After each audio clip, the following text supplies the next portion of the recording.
अमरता का रास्ता आसान नहीं होता, लेकिन क्या हो अगर पूरी कल्टीवेशन की दुनिया ही एक जानलेवा प्लेग की वजह से तबाह हो चुकी हो। एक ऐसा वायरस जिससे अगर कोई अमर कल्टीवेटर छू भी जाए तो उसकी सारी शक्तियाँ खाक हो जाती हैं। इस खतरनाक दुनिया में हमारा हीरो बिना किसी पावर के बुढ़ापे में तड़प तड़प कर मरने वाला था, पर तभी एक्टिवेट होता है एक ऐसा अल्टीमेट खजाना जो मौत को एक सपना बना देता है और वक्त को सीधे पास्ट में मोड़ देता है। स्वागत है आज के इस धमाकेदार मैनहुआ रिकैप में। कहानी की शुरुआत होती है महान शुआन राष्ट्र की राजधानी शुआनजिंग से। डूबते हुए विशाल सूरज की सुनहरी रोशनी में डूबा यह साम्राज्य बेहद आलीशान और प्राचीन चीनी वास्तुकला से भरा हुआ है। ये महल है साम्राज्य के सबसे शक्तिशाली व्यक्ति ग्रैंड ट्यूटर महागुरु का। महल के भीतर एक प्राचीन और नक्काशीदार चीनी धातु के प्याले में साफ चमकदार शाही मदिरा उड़ेली जा रही है। उत्सव का माहौल है। सिंहासन पर शान से बैठे हैं सफेद बालों और रौबदार आंखों वाले ग्रैंड ट्यूटर जिनका नाम है ली फान। सुंदर दासियां उनके चारों तरफ सेवा में लगी हैं। कोई मुस्कुराते हुए मदिरा पेश कर रही है तो कोई घुटनों के बल बैठकर फल ला रही है। भव्य हॉल का वाइड शॉट। ली फान के सामने दर्जनों दरबारी और सैनिक पूरी तरह घुटने टेक कर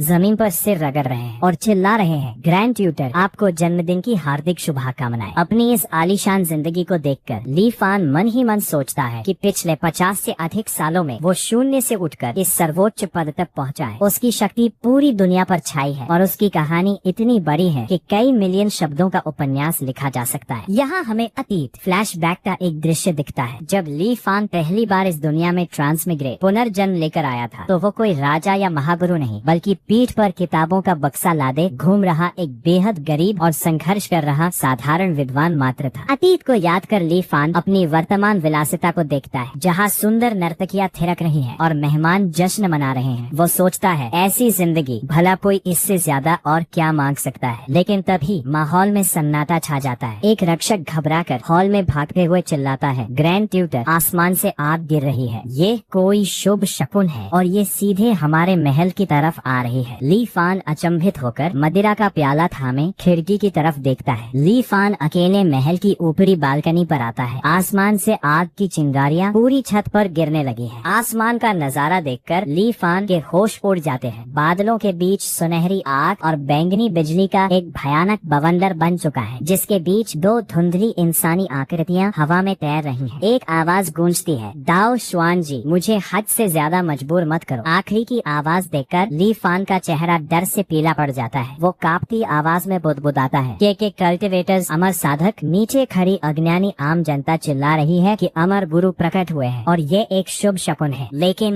ली फान के माथे से पसीना छूट रहा है। वो जानता है कि यह कोई शकुन नहीं, साक्षात विनाश है। आसमान में दोनों कल्टीवेटर्स के बीच भयंकर बहस छिड़ जाती है। बैंगनी रोशनी वाला कल्टीवेटर दाओ शुआन जी अपनी विशाल तैरती तलवार के साथ चिल्लाता है, कल्टीवेशन की जो गुप्त विधि तुम्हें मिली थी उसे मेरे हवाले कर दो, वरना आज हम में से एक की मौत तय है। सुनहरी आग से घिरा कल्टीवेटर को बादलों की तरह हंसते हुए कहता है कि सिर्फ एक और फॉर्मेशन विधि न होने के कारण वो 100 साल से फाउंडेशन स्टेज पर अटका हुआ है और अब उसकी मौत नजदीक है, इसीलिए वो इसे किसी को नहीं सौंपेगा। दाओ शुआन जी क्रूरता से कहता है कि गोल्डन कोर दाओ का रास्ता अकेले चलने का रास्ता है और भले ही इस दुनिया में कई विधियां हो, लेकिन यहाँ अटके साधक कहीं ज्यादा है, इसीलिए वो उसे जिंदा नहीं जाने देगा। को होंग पागलों की तरह हंसते हुए कहता है कि 100 साल का भाईचारा आज एक मौके के लिए दुश्मनी में बदल गया। फिर वो नीचे शुआनजिंग शहर की तरफ देखता है और आत्मघाती अंदाज में धमकी देता है, यहाँ हजारों मॉर्टल्स साधारण इंसान है, देखता हूँ तुम इस घने इमोर्टल मॉर्टल मियास्मा को कैसे झेलते हो। दाओ शुआन जी गुस्से में अपनी जादुई तलवार तान कर आगे बढ़ता है और चिल्लाता है, को होंग तुम क्या करने की सोच रहे हो। को होंग के शरीर से एक विशाल सुनहरे चीनी ड्रैगन की ऊर्जा निकलती है जो नीचे की तरफ विनाशकारी मियास्मा फेंकती है, जिससे दाओ शुआन जी की बैंगनी तलवार टकराती है। दोनों शक्तियों के मिलते ही एक खौफनाक महाविस्फोट होता है। धमाका इतना जबरदस्त होता है कि ली फान का पूरा आलीशान महल और आसपास की इमारतें ताश के पत्तों की तरह टूटकर बिखर जाती है। मलबे के बीच ली फान अपनी जान बचाकर खड़ा होता है। उसके आसपास उसकी दासियों और करीबियों की लाशें बिखरी पड़ी है। ली फान गुस्से और बेबसी बेबसी से चिल्लाता है, सत्यानाश हो। ली फान जख्मी हालत में पत्थर के सहारे बैठ जाता है। चारों तरफ लोग खून से लथपथ पड़े हैं और अपनों को पुकार रहे हैं। जो श्वानजिंग कभी जीवन था वह अब खून और आग का नरक बन चुका है। इस तबाही में शहर की 1% आबादी भी जिंदा नहीं बची थी। ली फान गुस्से से मुट्ठियां भींचते हुए सोचता है कि ये सब सिर्फ उन 2 कल्टिवेटर्स की वजह से हुआ है। ली फान सदमे और अंदरूनी चोट के कारण मुंह से खून थूकता है और मलबे पर लेटकर पागलों की तरह हंसने लगता है। इस दुनिया में आखिर कल्टिवेटर्स कैसे हो सकते हैं? यहाँ ली फान याद करता है कि जब वह अधिकारी बना था तो उसने समुद्रों और दुनिया के हर कोने, उत्तर के जमे समुद्र से लेकर पूर्व के रसातल तक अपनी पूरी ताकत लगा दी थी ताकि अमरों का कोई सुराग मिल सके। लेकिन पूरे महान श्वान राष्ट्र में उसे अमरों के होने का एक भी सबूत नहीं मिला था और वह बूढ़ा होकर हार मान चुका था। ली फान सोचता है कि आखिर ये अमर कहाँ से टपक पड़े। ली फान मलबे के बीच एक जादुई हैंड सील बनाता है। उसके चारों तरफ नीली जादुई बिजलियां कड़कने लगती हैं और प्राचीन अक्षर तैरने लगते हैं। भाग्य मेरे साथ खेल रहा है, हुआन जेन। उसके सामने एक नीली चमकदार सिस्टम स्क्रीन प्रकट होती है। चार्जिंग पॉइंट वर्तमान परिदृश्य को वर्चुअलाइज करें और प्रारंभिक एंकर पॉइंट पर वापस लौटे। ली फान बताता है कि हुआन जेन उसके जादुई खजाने का नाम है जो सच को भ्रम में और वास्तविकता को आभासी दुनिया में बदल देता है। ये खजाना ली फान के हर वास्तविक अनुभव को एक सिम्युलेटेड अनुभव में बदलकर उसे सीधे उस पल में वापस भेज देता है जब वह पहली बार इस दुनिया में ट्रांसमाइग्रेट होकर आया था। ली फान बताता है कि ये उसकी दूसरी जिंदगी थी। अपनी पहली जिंदगी में वह परीक्षा में बार बार फेल हुआ, फिर उसने छोटा व्यापार शुरू किया, शादी की, बच्चे हुए और एक साधारण अमीर जमींदार की तरह जीकर बूढ़ा हो गया। लेकिन जब पहली जिंदगी में वह अपनी मृत्यु शैया पर था तब अचानक उसके भीतर इस जादुई खजाने हुआन जेन का जागरण हुआ। इसी की बदौलत उसने अपनी इस दूसरी जिंदगी में यह अजय कामयाबी हासिल की, क्योंकि ये सिस्टम उसे लाइफ रिस्टार्ट करने का मौका देता है। लेकिन ली फान तुरंत रिस्टार्ट नहीं करता। वो अपनी सेना को आदेश देता है कि शहर को अपने नियंत्रण में लो। पुनर्निर्माण तो एक बहाना था। उसका असली मकसद छावनी में सुरक्षित रहकर गुप्त रूप से उन 2 कल्टिवेटर्स के सुराग ढूंढना था। कई महीने बीत जाते हैं। श्वानजिंग दोबारा ठीक हो जाता है, लेकिन सेनापति आकर रिपोर्ट करता है कि उन दोनों कल्टिवेटर्स का कोई नामो निशान नहीं मिला। ली फान निराश होकर कहता है कि अब इस जिंदगी में उसके पास खोने को कुछ नहीं बचा है। वो अपनी नीली जादुई ऊर्जा को पूरी तरह एक्टिवेट करता है। हुआन जेन, वर्तमान परिदृश्य को वर्चुअलाइज करो और रीस्टार्ट करो। ली फान सिस्टम के सवाल पर कहता है, हाँ, समय का पहिया तेजी से पीछे घूमता है। उसकी पिछली जिंदगियों के यादों के टुकड़े हवा में तैरने लगते हैं। ली फान फिर से अपने 20 साल के युवा शरीर में वापस आ जाता है। वो अपनी मुट्ठी देखता है और संकल्प लेता है, दाओ श्वानजी, गो होंग, 50 साल बाद मैं श्वानजिंग में तुम्हारा इंतजार करूंगा। एक नई जिंदगी शुरू करो। ली फान का पारदर्शी शरीर बादलों के बवंडर से नीचे गिरता है। वो कसम खाता है कि इस तीसरी जिंदगी में वो इंसानों पर नहीं अमरों का शिकार करेगा। यहाँ सिस्टम उसकी तीसरी जिंदगी का इतिहास दिखाता है। वर्ष 1 उसने प्रांतीय परीक्षा पास की और जोरेन बना। वर्ष 2 से 3 वो मजिस्ट्रेट बना, महल की परीक्षा में जिनशी की उपाधि पाई और अपना गुप्त गुट बनाने लगा। वर्ष 5 से 6 उसने बारूद और बंदूकें बनाई, प्रिंस लांगिया के परिवार को बचाया और रीति रिवाज मंत्री की बेटी से शादी की। इतिहास आगे बढ़ता है। वर्ष 15 से 18 प्रिंस लांगिया नया राजा बना, योगनाम श्वानजिंग। इसने ली फान को युद्ध मंत्री और क्राउन प्रिंस का ग्रैंड ट्यूकर बनाया। वर्ष 20 ली फान ने महारानी को जादू टोने के झूठे केस से बचाया। वर्ष 25 महल के जासूसों को खबर मिलती है कि ली फान गुप्त रूप से कैद में बंद महारानी से मिलने जाता है। वर्ष 25-26 सम्राट श्वानजिंग की यात्रा के दौरान हत्या कर दी जाती है। क्राउन प्रिंस राजा बनता है और ली फान को ग्रैंड ट्यूटर के सर्वोच्च शिखर पर बैठा देता है। अब पूरी अदालत में ली फान का राज है।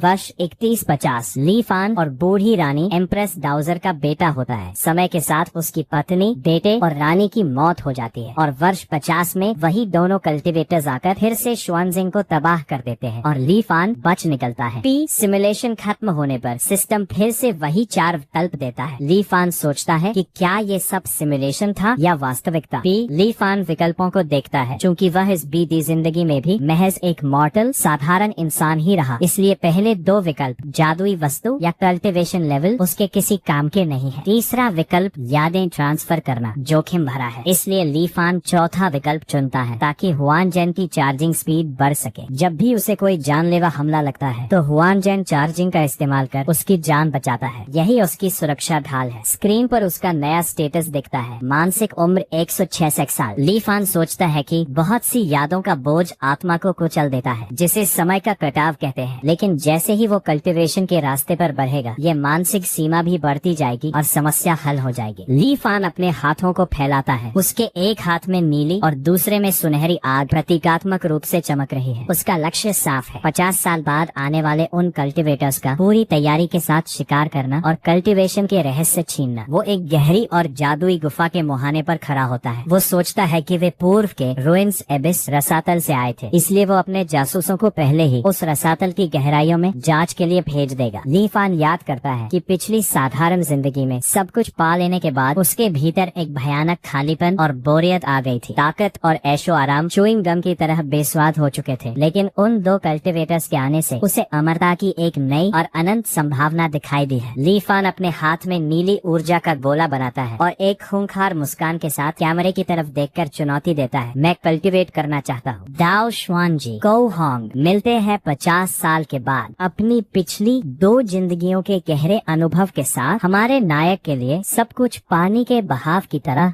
बेहद आसान था। उसने एक बार फिर शाही परीक्षाओं में भाग लेने का फैसला किया। उसने प्रांतीय, महानगरीय और महल की परीक्षाओं में पहला स्थान हासिल कर ट्रिपल फर्स्ट का खिताब जीता और पूरी दुनिया को अपनी ताकत से हिला दिया। इस बार सत्ता के दशकों के अनुभव के कारण उसके लिखे निबंध पिछली जिंदगी से कहीं ज्यादा बेहतरीन थे। परीक्षा जीतने के बाद उसने जानबूझकर राजधानी छोड़ने का फैसला किया और वेन काउंटी में एक छोटा पद चुना। शाही दरबार में इस फैसले से सब हैरान और असमंजस में थे, लेकिन उसकी इस गुजारिश को मंजूरी दे दी गई। अपनी बड़ी शोहरत और काउंटी के हर एक अधिकारी के स्वभाव और कमजोरियों को अच्छी तरह जानने के कारण उसने बहुत जल्द पूरे वेन काउंटी को अपने नियंत्रण में ले लिया। इसके बाद उसने अपनी पिछली जिंदगी के वफादार सहयोगियों को बढ़ावा देना और उन्हें ऊंचे पदों पर बिठाना शुरू कर दिया। एंकर वर्ष 4 में नायक ने गुप्त रूप से एक ऐसे शख्स की तलाश की जो हूबहू प्रिंस लांग्या का हमशक्ल बॉडी डबल बन सके और उसे अपने वफादार मोहरे के रूप में तैयार करना शुरू कर दिया। एंकर वर्ष 5 में उसने अपने आदमियों को शरणार्थी रेफ्यूजी बनकर प्रिंस लांग्या के महल पर हमला करने का आदेश दिया। नायक ने बाहर से तो बचाने का नाटक किया, लेकिन असल में अंदरूनी साठगांठ करके प्रिंस के पूरे परिवार को खत्म कर दिया। उसी समय उसने अपने तैयार किए हुए हमशक्ल को प्रिंस की जगह बैठा दिया और इस तरह पूरे प्रिंस लांग्या के महल पर उसका गुप्त पर नियंत्रण हो गया। वो महिला कोई और नहीं बल्कि चीफ ग्रैंड स्कॉलर की पोती प्रिंसेस लांग्या थी। एंकर वर्ष 9 में नकली प्रिंस लांग्या और चीफ ग्रैंड स्कॉलर की पोती की शादी तय कार्यक्रम के अनुसार हुई, लेकिन उस रात नायक खुद सुहाग रात के कमरे में दाखिल हुआ और प्रिंसेस लांग्या के साथ संबंध बनाए। एंकर वर्ष 10 में प्रिंसेस ने एक बेटे को जन्म दिया जो असल में किसी और का नहीं बल्कि खुद नायक का खून था। एंकर वर्ष 15 में बूढ़ा राजा आखिरकार गंभीर रूप से बीमार हो गया। गद्दी के उत्तराधिकार का आदेश ईडिक्ट ऑफ सक्सेशन मिलते ही नायक अपने वफादार सैनिकों के साथ तुरंत राजधानी की ओर रवाना हो गया। नकली प्रिंस लांग्या के सिंहासन पर बैठते ही नायक ने आक्रामक तरीके से अपने वफादार लोगों को शाही अदालत के ऊंचे पदों पर बिठा दिया। चीफ ग्रैंड स्कॉलर के गुप्त सहयोग से उसने पूरी स्थिति पर आसानी से नियंत्रण पा लिया। एंकर वर्ष 20 में अपने असली बेटे को नया सम्राट बनाने के बाद नायक ने खुद को ग्रैंड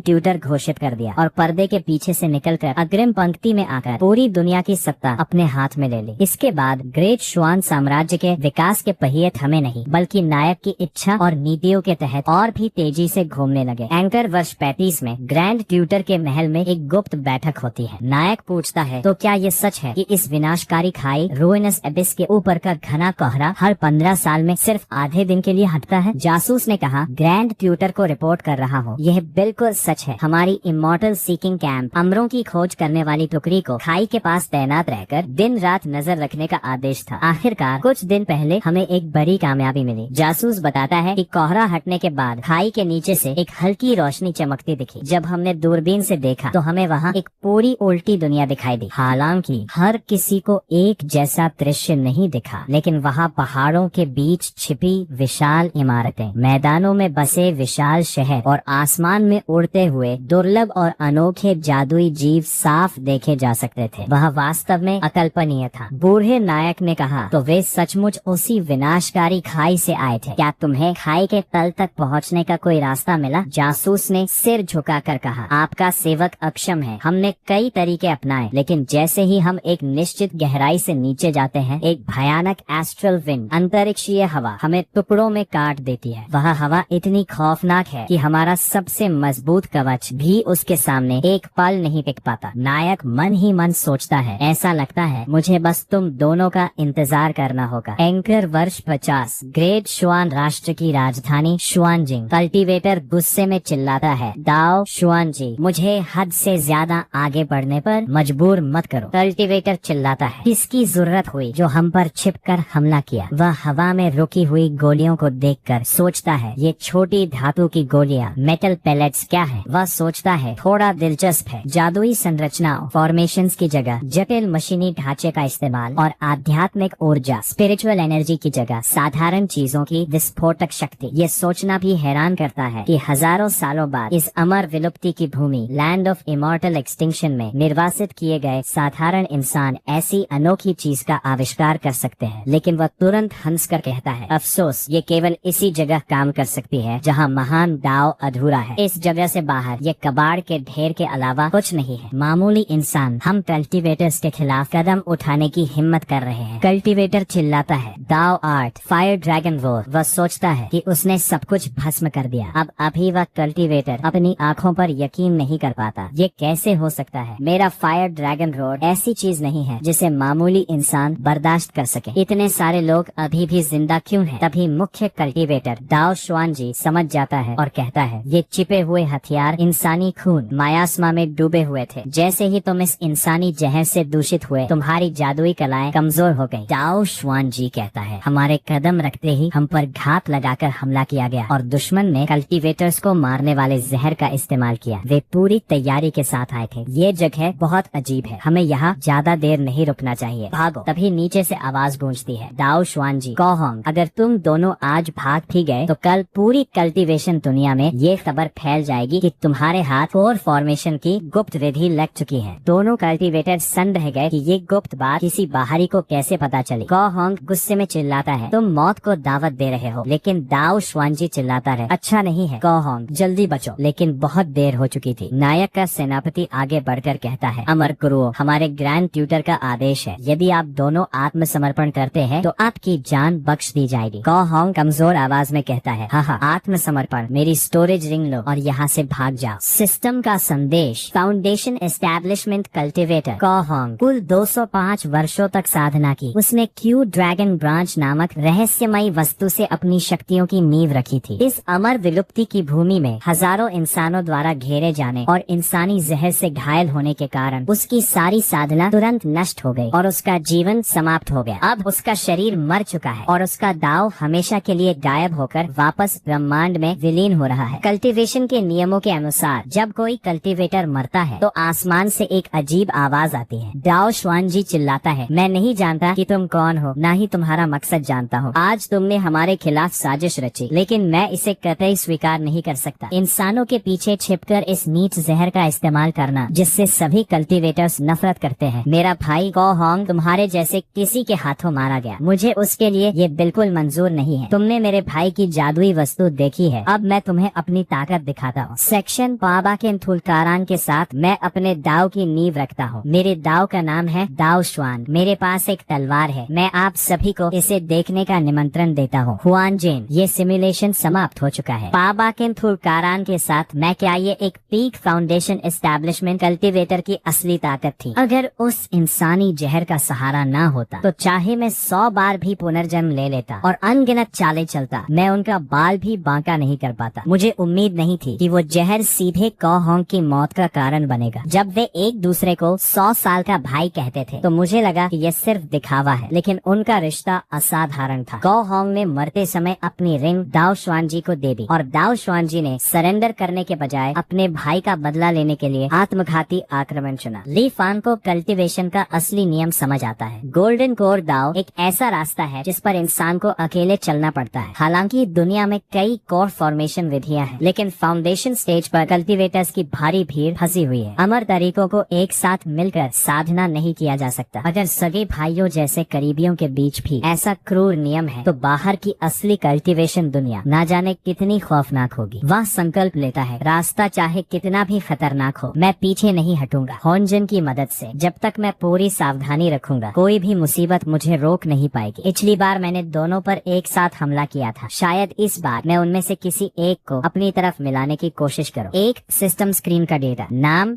ली फान, मॉर्टल साधारण इंसान, शारीरिक उम्र 20 और 86, मानसिक उम्र 216 2080, मानसिक उम्र की सीमा इस बार केवल कुछ दर्जन ही बढ़ी है। ऐसा लगता है कि मैं अपनी लिमिट के करीब हूँ। च्वानजन प्रोग्रेस, वर्चुअलाइजेशन चार्ज 30%। अगर मैं पुनर्जन्म से पहले की जिंदगी को भी जोड़ लूं, तो ये मेरी 5वीं जिंदगी है। अमरता का रास्ता वाकई बेहद कठिन है। मुझे उम्मीद है कि ये 50